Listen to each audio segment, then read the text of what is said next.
تو این ویدیو می‌خوایم صندوق‌های سرمایه‌گذاری با هم دیگه مقایسه کنیم. پس تا انتهای ویدیو همراه ما باشید.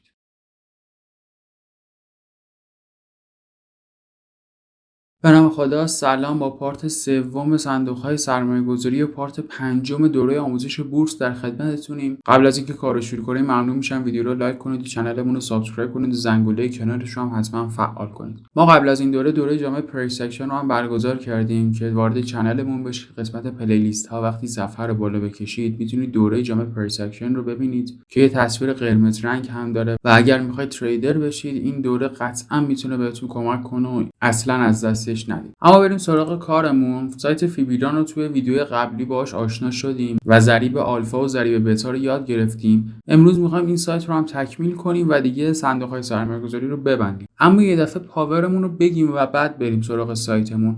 ما از 3 تا سایت دیگه هم استفاده می‌کنیم برای اینکه مقایسه بکنیم صندوق‌های سرمایه‌گذاری رو با هم دیگه. یکی سایت آی سیگنال، یکی سایت بی سی آر و یکی هم سایت رسام. الان دونه دونه میریم این سایت‌ها رو هم نگاه می‌کنیم و ببینیم چجوری میتونیم ازشون استفاده بکنیم. میایم سراغ سایت فیبیران. اینها رو با هم دیگه یاد گرفتیم: ضریب آلفا، ضریب بتا، زمان نقشه‌بندی و موارد مختلف دیگه.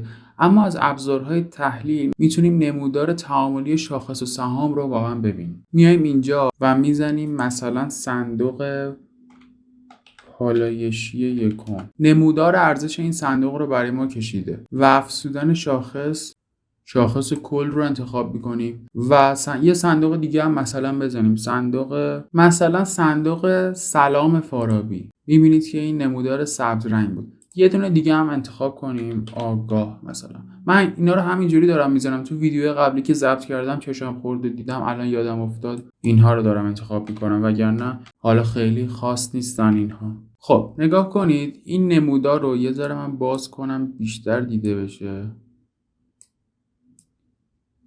این نمودار ارزش این 4 صندوقی که ما انتخاب کردیم. صندوق نارنجی که صندوق درآمد ثابت یاقوت آگاهه. میبینید اینجاها که الان بورس رشد کرده، شاخص مثبته. صندوق درآمد ثابت سود کمتری رو داره به ما میده. اما اینجاها رو نگاه کنید، ما اگر قبلتر رو بررسی کنیم میبینیم که یک بازه طولانی که بورس رشد نمی‌کرد، منفی بود. درآمد ثابت خیلی بهتر بوده و صندوق‌های پالایشی یکم و سلام فارابی سود کمتری میدادن و شاخص کل رو هم میبینید که اینجا بوده و سود صندوق درآمد ثابت خیلی بیشتر بوده. اینجا میبینید که صندوق پالایشی یکم منفی 43%، شاخص کل منفی 22% و صندوق درآمد ثابت مثبت 23%. پس ریسک کمی دارن صندوق‌های ثابت و اگر که ریسک نمیخواید بکنید، میخواید مثل سود بانکی یه سودی رو داشته باشید، اینجا میبینید صندوق درآمد ثابت به 40%، 50% هم رسیده boude و الان اگر نگاه کنیم سودش رو 12%. آخرین درصدی که از این صندوق ها هست درآمد ثابت 12%، سلام فارابی 98%، شاخص کل 79% و پالایشی یکم 142%. اینجا نگاه کنید پالایشی یکم توی این بازه یک ساله تقریبا با اختلاف شاخص کل و سلام فارابی بالاتر بوده و سلام فارابی میبینید خیلی جاها از شاخص کل پایین تر بوده حتی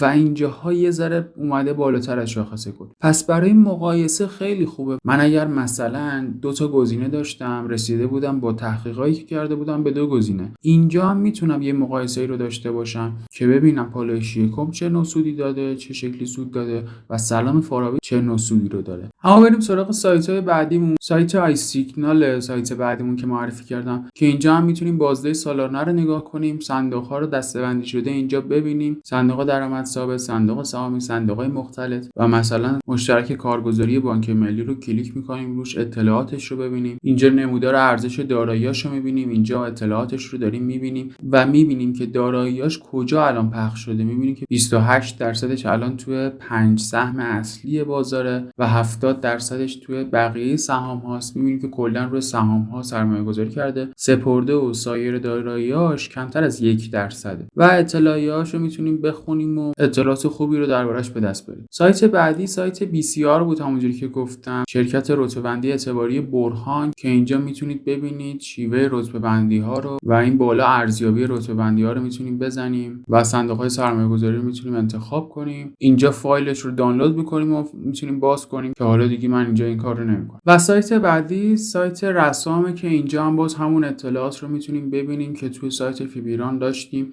اینجا میتونیم دسته‌بندی ها رو داشته باشیم که فقط میخوایم درآمد ثابت ها رو ببینیم مثلا، و هم میتونیم مثلا روی همین اولی که نوع صندوق مختلطه کیمیای کاردان کلیک بکنیم روش. اینجا اطلاعات خوبی رو در اختیار ما قرار میده از میزان ریسک ها، از بازده های دوره‌ایش و باز هم تفکیک دارایی‌ها که الان روی چه نمادهایی هستن و میتونیم اینجا هم استفاده کنیم و صندوق ها رو نگاه کنیم. اینجا هم دسته‌بندی بهترین صندوق ها داره، میتونیم لیست بهترین صندوق ها رو ببینیم. اینجا صندوق‌های سهامی 1 تا 10 رو می‌بینیم، صندوق‌های مختلط 1 تا 5، صندوق‌های با درآمد ثابت 1 تا 10 که اینها هم مثل همون فیبیران که رتبه‌بندی کرده بود تغییر می‌کنن دیگه، قرار نیست که ثابت بمونن. یه صندوق میتونه یه ماه، 2 ماه، 3 ماه بهتر کار کنه و رتبه سالانه‌اش رو ارتقا بده و خیلی روی اول، دوم، سوم بودن تاکید نداشته باشید. بهتره که از 10 تا 20 تای برتر مقایسه‌ها رو شروع کنید و انتخاب بکنید، تاکید نداشته باشید روی چند تا اولی. خب اینم از صندوق‌های سرمایه‌گذاری و سایت‌هایی که بهتون معرفی کردم. حتما توی سایت فیبیران هم برید خودتون و باهاش کار بکنید و صندوق‌های مختلف رو بررسی بکنید. ممنونم که تا پایان ویدیو همراه ما بودید. تا ویدیوهای آینده، خدا نگهدار.